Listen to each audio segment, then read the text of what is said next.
when we were working with our children growing up, we used to do flashcards. My husband was big on that. Take the flashcards and we learned things. And so I made flashcards for Dad, and I put Tam's family, Ben's family, the whole everybody. And so I had different things on there: your name, your age, what did you do for a living, who you married, things you enjoyed doing. And so in the evening time, I would say, we're going to talk about Tim's family tonight. And so I would do a flashcard with them and tell them, okay, name the kids again. Everything their ages up. And I would go through this. And so we did this 2 or 3 times a week. When I did many job duties for him, and I was resting, and he said, "You're slacking off." And I said, "Excuse me?" He wore me out all day long. He gave me 10 minutes or less to rest, and he said, "What about this education thing, the history cards? Let's get going. You're wasting time." And so I knew that was important. And I want you as grandchildren to know you were embraced. He just had a different way of communicating. He struggled with saying I love you and thank you. But he had his own special way. A few things that comes to my mind when we would get together again as a family, we would reminisce amongst us and say, "Did you have Dad about this?" They would say, "Oh yeah, I did. But I heard that you went in the doghouse because you didn't complete this project and he had to give it to the next son to complete it." Dad gave us about a 5-second rule. If you didn't know how to put that together, he would pass it on to the next kid. And you were in the doghouse and you kind of do the Hail Marys thinking, "Oh Lord, how am I going to get out of this?" And then you didn't know how long you were going to be in the doghouse before you were back on its good graces. And this became kind of a joke in our family each time that we come home. He was constantly giving orders. It didn't matter if it was on the farm. It didn't matter the minute you entered the house. And up to his 2 days before he passed, he was still giving they and I orders.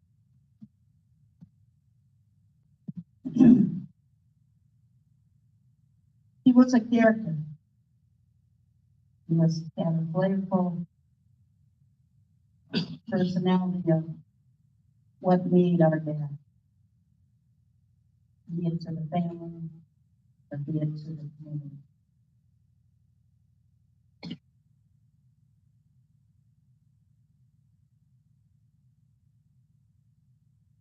I want to talk a little bit about my relationship with Dad.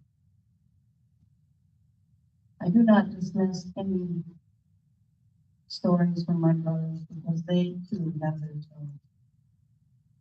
But this is a little bit of my story. Some of you may know that I had traveled from the Twin Cities to be with Dad since June 1st. I have not left since then.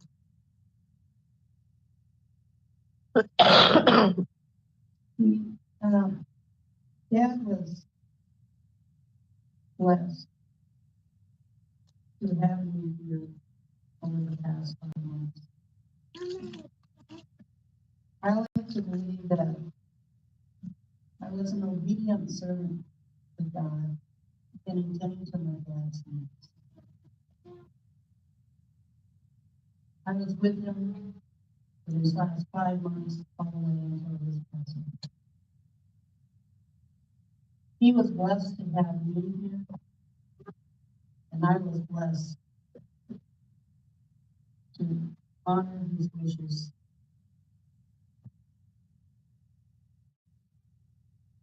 I was blessed to bathe him, to hold him, to feed him, to counsel him, and to console him. But the greatest gift that I will take away from my dad and my relationship is the connection with his spiritual side. Like many of us, we struggle with that. He struggled with it. Many nights we had conversations around that. We would challenge things and question things, just like you and I.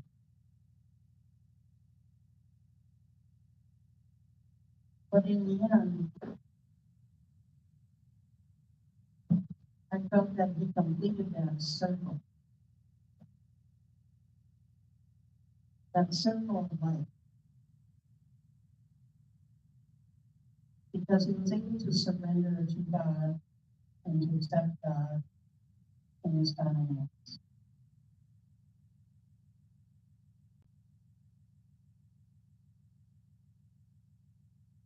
So that we truly love you. We will miss you. We, as a family, and we as a community, will embrace his memories. And we will continue to hear those memories over time.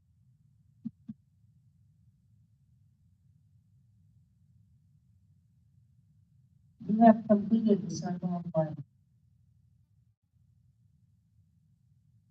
We are blessed.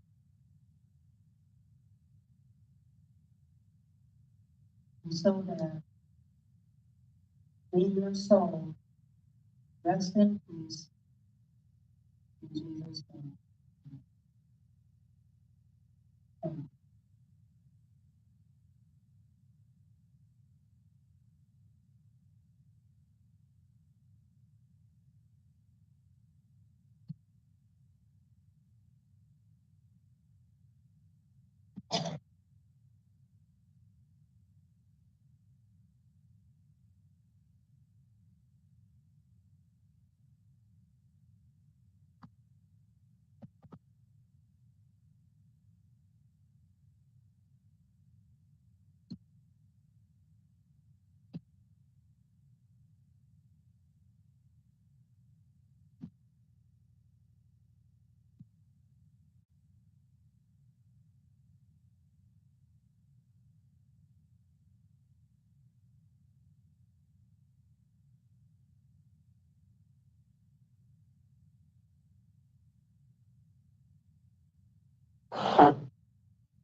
Hi.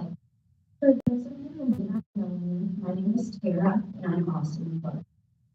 For as long as I've been in the Dennis area, I've always heard how much alike Austin and Springfield truly were. Little did I know that we end up living less than a block away from each other, and I would learn just how much alike the two really were. Besides their good looks and loud, deep voices, they also shared their love for farming and ranching. The two talk almost every day on the phone, if not in person. When they were on the phone, you could often hear both ends of the conversation. But at times, you couldn't even tell who was talking because their voices were just so similar. As you could imagine, these talks got quite passionate at times. Within the obituary, you may have read that one of the things Glenn enjoyed was taking his family on movie rides. Glenn actually gifted me some of the most beautiful bells from these wagons, which I will always cherish. I put them on my wedding bouquet and plan to decorate with them during the holidays each year. He also was the person to teach me how to play pitch, and Glenn, our cat, knows just how much I hate losing to pitch. One of the last things I heard Glenn say about Austin was this. Austin, he's the big money maker, but he's also the big spender. Glenn must not have been able to see our porch from his house because if he knew how many Amazon packages I get, he may have to retract that last statement. It's truly been an honor to know Glenn and witness just how much he loved his family, even if he didn't always show it. I'm glad to know that he finally is reunited with Vi after almost 26 years apart.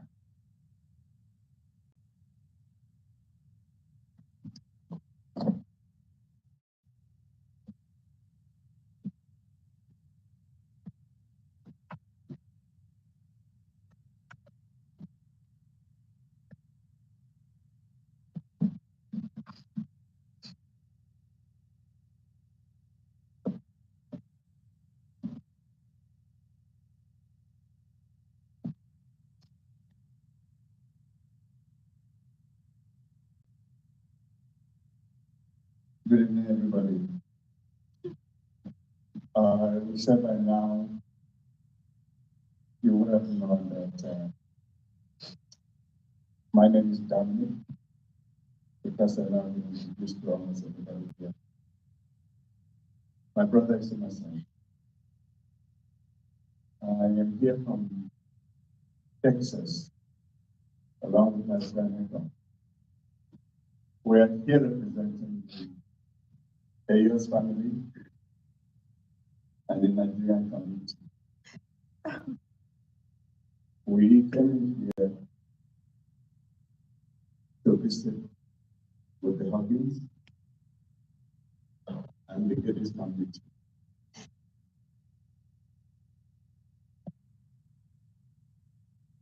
I have heard a lot about Mr. Glen Hawkins. And I would like to say that everything that I've shared was good. And he was very happy. He was one that we categorized when he talks about work. If you were a farmer, then you are doing real work. Anything else, you are probably fine because the work is on the farm. A lot of other Nigerians where I can hear except for constraint of finding accommodation closer to the Geddes community. So the two of us have the responsibility to represent the community. We are glad to meet everybody, and we pray the store of the city and others. Thank you.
Sean, Buttons, and Glen was my grandpa. They went back and I just wanted to share and then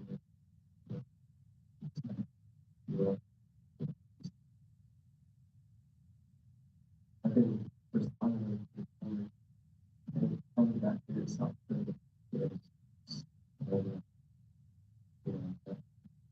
I was near the first day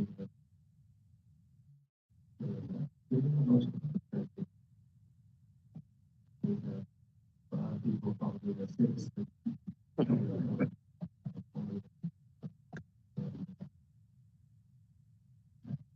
Every year, I'm there, with the heritage, with the understand what it is.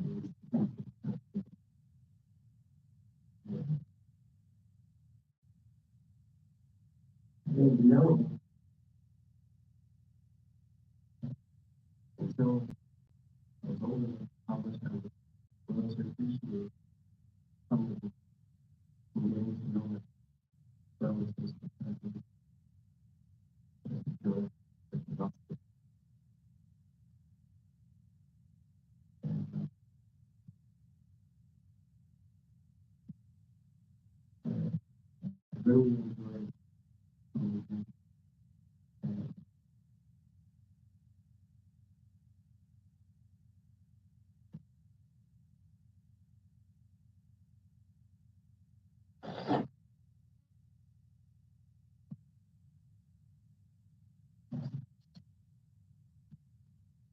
I also really did enjoy it.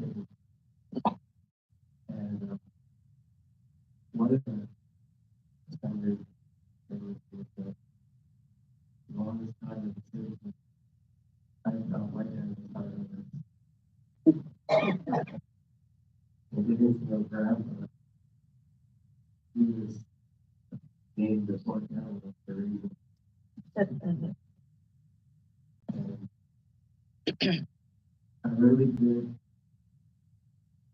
appreciate and enjoy coming to see that grandpa really did want to see my dad. That was my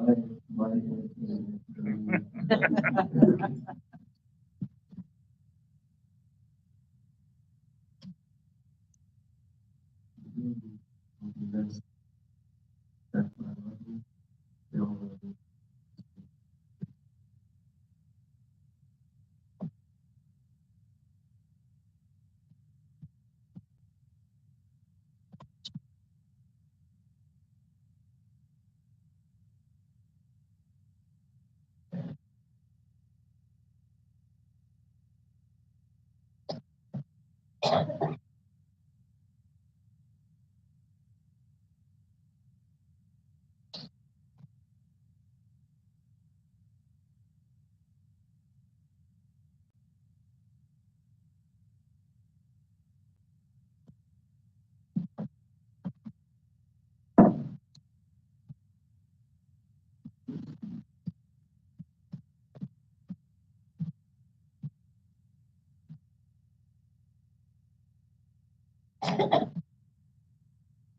I'm Dave Collins from the office.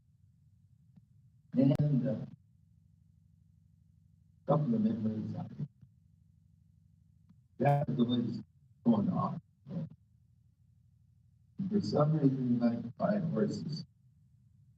And we bought a little horse. It wasn't about this tall. All gold. We bought it at flat. We bought it home and said, yeah, they used to like to race this. We went and put those top. That horse just stood there. So calm and everything. As soon as you put your foot in that stirrup, that horse would take off, and it would not stop. It just would not stop. I ran it 4 miles. Just so finally got to stop. And it was that way. Dad put his head down, and of course, there's, when you put your foot on it, it went over backwards. Next thing I don't know how long it was, but then he bought another horse home, and this was the lady, and it was called Glen. So I thought I was a pretty good rider, and I got on a bareback, and 30 miles an hour, you go right. It ran that whole field, and it calmed down pretty good coming back, and then when it stopped, it took me up to the top of every step. Oh my gosh.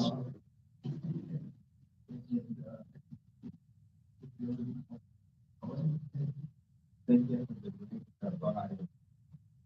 And, I also, I built a barn down. You guys come down there and did when they have a grown on the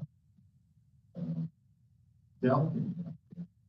He looked up and said, hey, you know, that's the dumbest idea.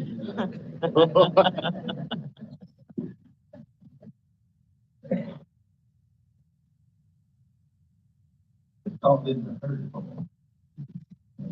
He was still in charge. He never really speak to the very calmly. It was always a bell. Bell or you can do this, and you can do that. You're calling me out.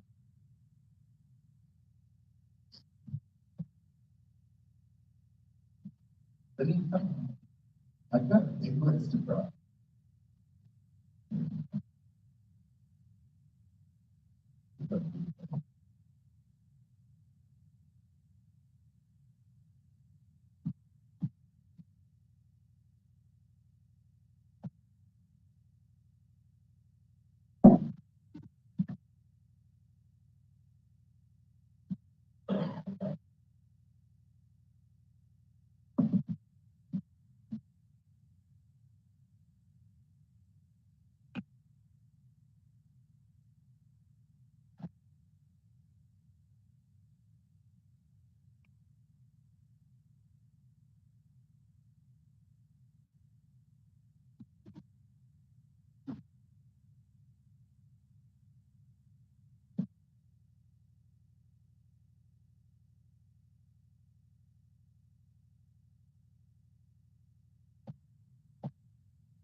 My elder was and Glen was my brother.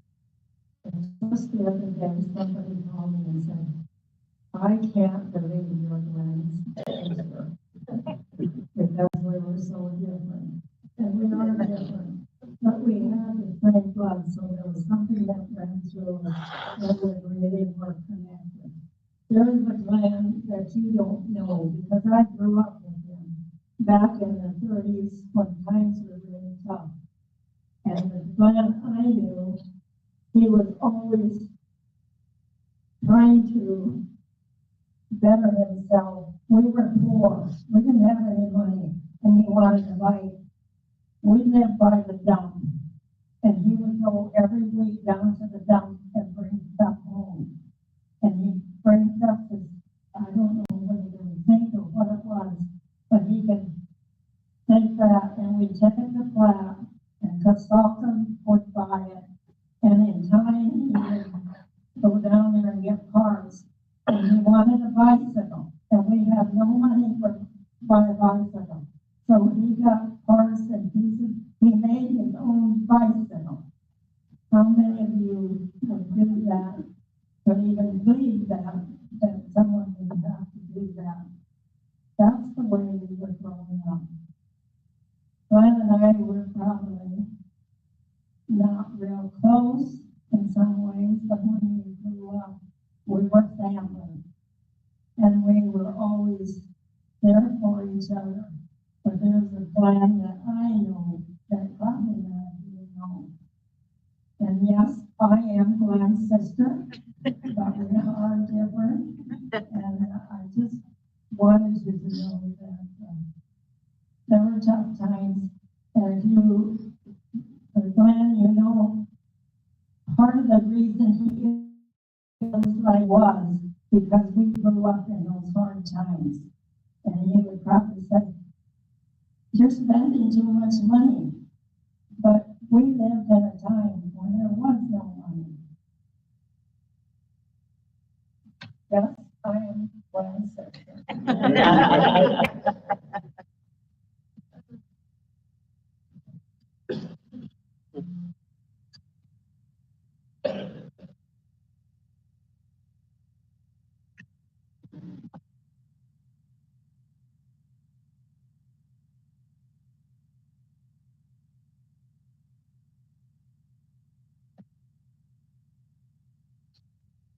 So I'm Keith Porter. My dad used to work for Glen when we got out of high school. I've got two stories tell about my dad and Glen over the years. One year I got to go with my dad over to Glen help cut silage that one year. And I'm out from tractor to truck to in the house playing with toys that went by. And I would remember in the silage cut tractor, there was always a paring knife on the floor. And my dad would say, well, you gotta watch out in the silage cut tractor. He said, because when I was in the street, while it's sticky, because they plant watermelons out in the baby field somewhere. And he'd go out there and pick the big watermelon, sit there and cut it up, eat watermelon while it's cutting silage. So the steering wheel was always sticky. And then I worked with Pat, and got right on us in high school. There was still a paring knife laying on the floor of the tractor there. I